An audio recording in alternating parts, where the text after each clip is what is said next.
Hello everyone, good evening. তো কালকে তানভীকে doctor দেখিয়ে নিয়ে এসেছি। তারপর মনে হচ্ছে আমার আজকে শরীর খারাপ প্রচণ্ড। সে সকালে স্নান করার পর থেকে প্রচণ্ড হাঁচি পড়ছে, চোখ জ্বালা করছে। দেখো চোখ মুখ দেখে তোমরা বুঝতে পারবে। আর এই জানবি শরীর কেমন আছে এখন?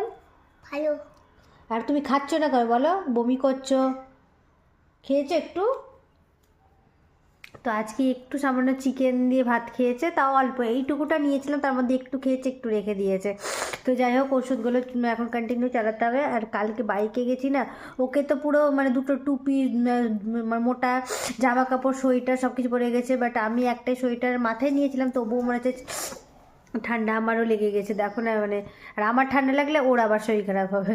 তো যাই হোক, আমাকেও তাড়াতাড়ি মানে ওষুধ খেতে হবে, ক্যালপল খাবো। তো ভাবলাম তোমাদের সাথে ছোট একটা শর্ট শেয়ার করি। হ্যাঁ বলো। এই যে বলো বলো, সবাই ভালো আছো তো? ভালো আছে তো? আমি ভালোই আছি। ভালো